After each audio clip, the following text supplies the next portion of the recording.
research with a bunch of colleagues that are in my school. And I don't know if you guys are all familiar with the action research process, but it's really just looking at one specific thing and kind of trying a bunch of things or processes throughout the year with your class. And rather than doing one specific lesson, I was going to talk to you about like things that you can do throughout the year, because I began to really form a passion for this. And it all started with, the switch to Common Core. A lot of nonfiction is being, for lack of better words, thrown into the classroom. And in the beginning, I hated nonfiction. I thought it was very monotone, mainly because of my previous experiences with nonfiction. Reading textbooks, answering questions, looking up definitions in the back, not finding their meaning in the actual passage. So I was like, if I am going to be teaching my students nonfiction, I have to develop some kind of interest and passion with it too. So a colleague gave me the book, A Place of Wonder by Georgia Hurd, and that was the book that I shared last time, and it's absolutely wonderful. It's actually geared towards kindergarten. She does a lot of her research work in kindergarten, but I made it work in 4th grade, and you can make it work in absolutely anything you do, even middle school or high school too. So basically I said the purpose is to create Renaissance learners, and this is from Keene. What's her first name? Ellen Keene, yes, and the To Understand. And really just Renaissance learners is just being curious about the world around you. Just going outside and asking questions and wondering about them, and then looking up the answers and then beginning to ask more questions. So just really being curious about the world around you. So I just have 3 lessons that will kind of encourage wondering throughout your classroom. And it was a language or a type of conversation that we just developed as a class. More, what are you wondering, rather than what questions do you have? That was more powerful. But it all kind of started with this book, The Wise Woman and Her Secret. And this is actually a book that Columbia Public Schools Science Department was having us read. And I was reading it out loud. And basically what it is that, and I won't read it, I'll read the first page to you and then kind of talk you through the rest. But it says, once, not so long ago, in the hills past the hollow, there lived a wise woman. She had long, dark hair that was streaked with white like patches of snow on a muddy spring ground. So wonderful descriptive language in this book also. Her eyes were bright as blackberries, and she had a smile for every creature. Her voice was soft as the fur of her cat, yet you could hear her every word from far away. She was so wise that people from many towns in the valley gathered together to come seek her out. If they could discover the secret of her wisdom, how fortunate they might all become. So then it's people traveling up to see her to try to find her secret. And meanwhile, there's a little girl that's fallen behind. Her name is Jenny, and she falls behind because she's just stopping and looking and finding all these things and asking questions about them. So they go up to her, and she says, the secret is around you, you have to discover it yourselves. So then they go searching for the secret, finding it where she hid it. And then in the end, basically, she finds out that the secret is just appreciating what is around you. It says, the wise woman was there as she rocked. Jenny nodded her head in rhythm. The wise woman changed to another silent tune and asked, what do you have in your pocket, little girl? Would you like to see? And she picked up a penny. And she thought that was the secret, and everybody else was like, oh, that's just a penny. I don't know what you're looking at, you foolish girl. I'm not doing this book justice. It's wonderful. So Jenny took the coin and held it close to her eyes, the way the wise woman had. She peered at one side and then at the other. Why, she wondered out loud, does it look green instead of copper-colored? And what are the Latin words? How do they fit into such small space? What do the numbers mean? Why did they put the face in the coin? What kind of building is that on the other side? The wise woman listened and laughed. My dear child, you have found the secret. Jenny was puzzled. How can I have found it? Because you see, the secret of wisdom is to be curious, to take the time to look closely, to use all your senses, to see and touch and taste and smell and hear, to keep on wandering and wondering. Wandering and wondering, Jenny repeated softly. And if you don't find all the answers, you will surely find more to marvel at this curving, whirling world that spins around and around amid the stars. So then from here, I kind of talk about the different wonderings that I have. I bring in previous experiences, like, for example, last night, as I walked outside my door, I looked up and there was these circles. I don't know if you guys know what I'm talking about. There's these circles just spinning around in the air. And immediately, I had all of these questions. Where were they coming from? Why are they spinning? And just bringing in all of these questions. And I said, now what I want you guys to do, and I'm going to have you guys do this, is I want you guys to write for a nonstop 5 to 10 minutes. And the purpose of this nonstop writing is that your pencil cannot stop. If nothing is even coming up in your mind, then you write, nothing is coming up in my mind right now. But the purpose of this writing is that you ask questions. Absolutely anything that you wonder about. If you wonder about the earth, if you wonder about space, anything that you are wondering about, I want you to write that down. Majority of yours may just be questions, and that's completely okay. So I'm going to give you guys 5 minutes, and I want you guys to write down absolutely any wonder that you have. There's no limitations. I'm going to give you 5 minutes, and you all have to be writing. That you would feel comfortable sharing with the class. So maybe put a star next to that one, or circle, however you would like. And then we'd probably come down and sit in a circle, and we'd all talk, and I remind them that this is our sharing circle. This is not a criticizing circle, so therefore when everyone is done, we're simply gonna stop and listen. And normally I have them just say thank you, but since this is just a question, we'll just go around in a circle. So, let's see, I'll start with my wonder, and if you don't want to share, you don't have to, but I hope because everyone has questions. Let's see, my wonder. I don't know, does anybody want to start? I didn't think about this, I was trying to look at my SmartBoard document. I wonder, one question that one of my students had that really inspired a lot of learning was, I wonder why your veins are blue, but blood is red. One of the wonders I've had is, since we have so many things made in systems, and how we know atoms have a nucleus and things that float around it. Our solar system has a nucleus and things that float around it in orbit.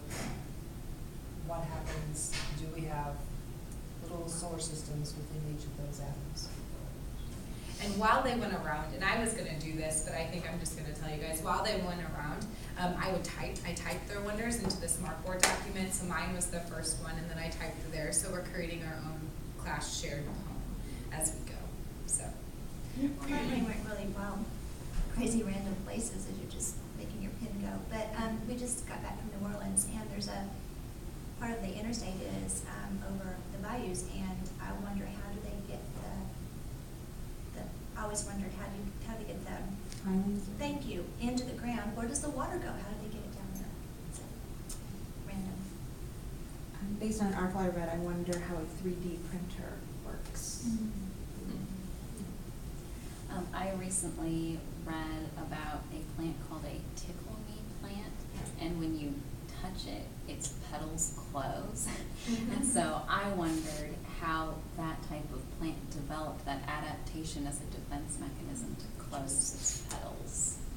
And as we went around and shared our wonderings, I did ask the students, I said, bring your pencil, because some other people another student's wonderings may cause you to have another wondering, or it may cause you to have new knowledge, like I've never heard of that. So that's something I would write down, and I would model that as we went around in this circle.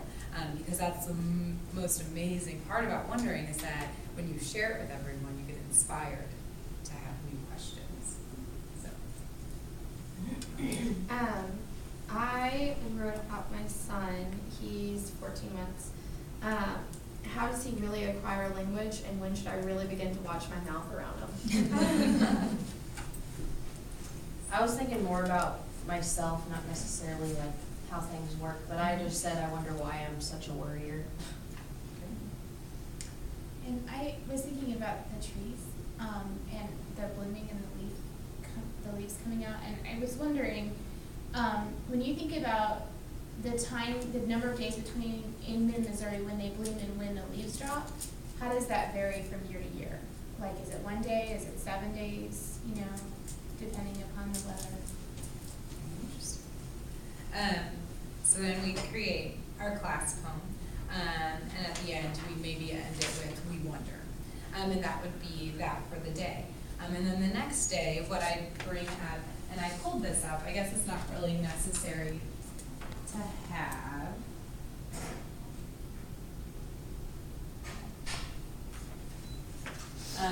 I would pulled up 3 of my wonders, and I think they're coming up. I don't know which one. I think I did this one.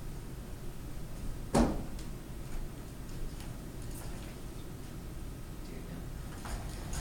That one's making That one's noise. making noise.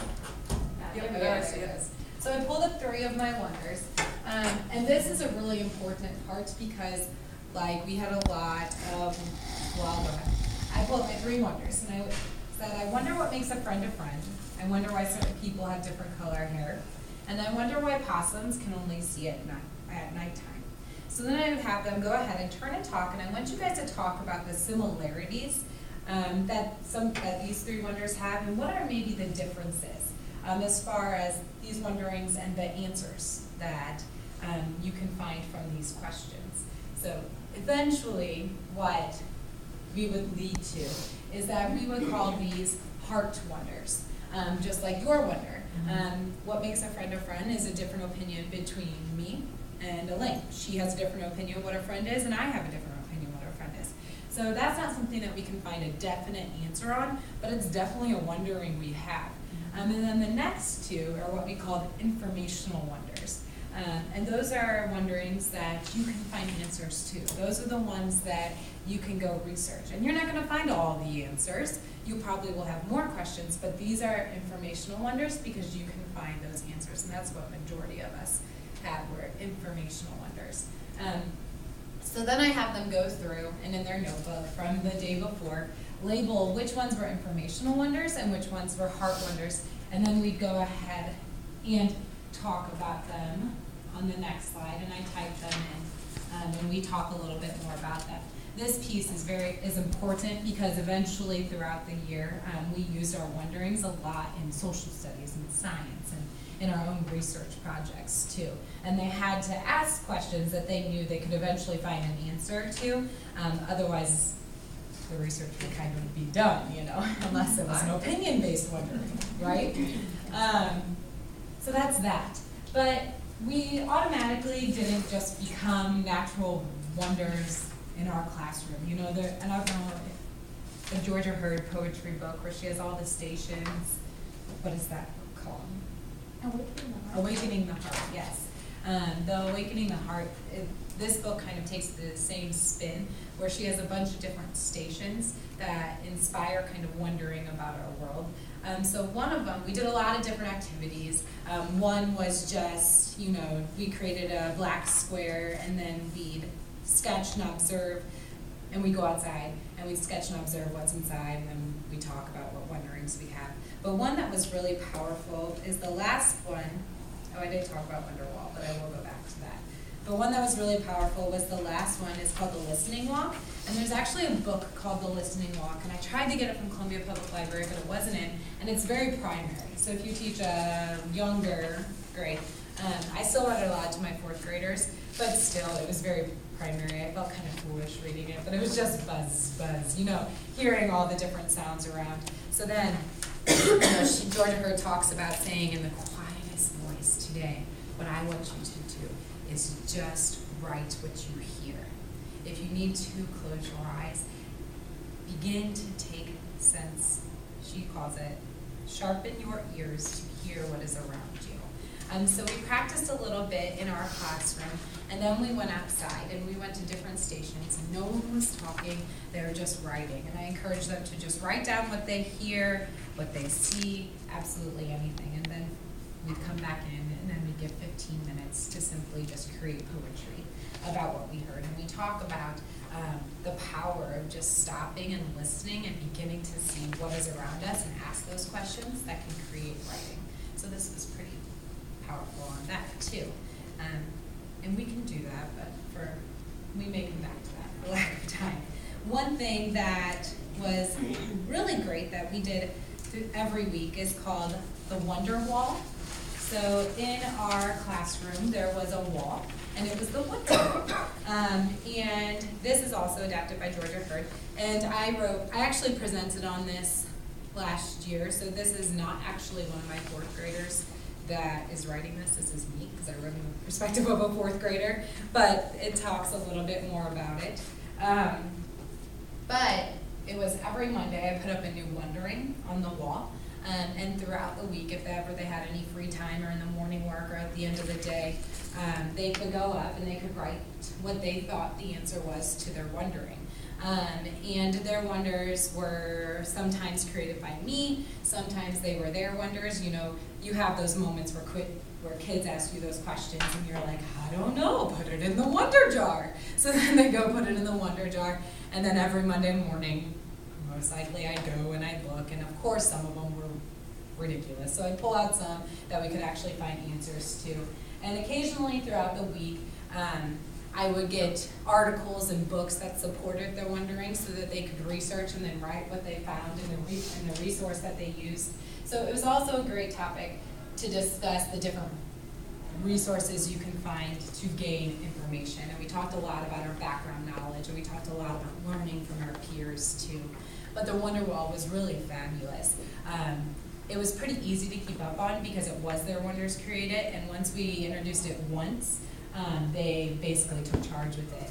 And the first couple of weeks or a month, a lot of just what they did was write their answers on a big chart piece of paper. But then as the year progressed, I challenged them to create absolutely anything they wanted that represented an answer to that wondering. So some kids were creating diagrams, some were creating models, some were creating PowerPoints. So really it's just giving them that freedom to ask about to work on their questions. Because so many times I feel like we hand them an article and said, okay, read this, now respond to it, you know.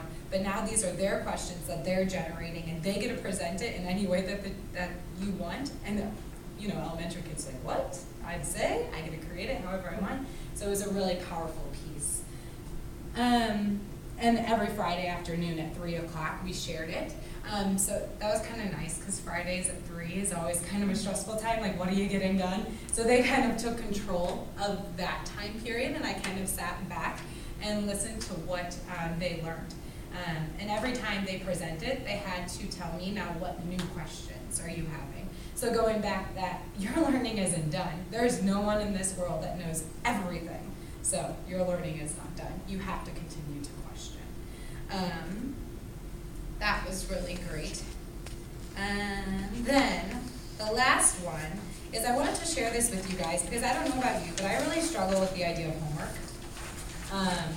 Sometimes I feel like it's necessary, sometimes I feel like it's not necessary. So I dabbled with this idea because one of my colleagues, who's a great friend, suggested doing something like that with homework. Is I created wonderings that they had, and some of the wonderings were mine that I knew they could find answers to, you know, modeling and guiding them as much as I could.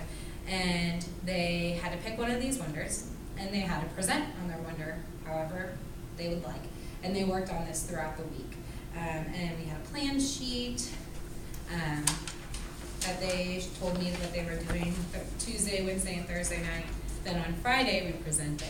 And it was a great, great experience. I think out of my 24 students, I had one student that didn't do it.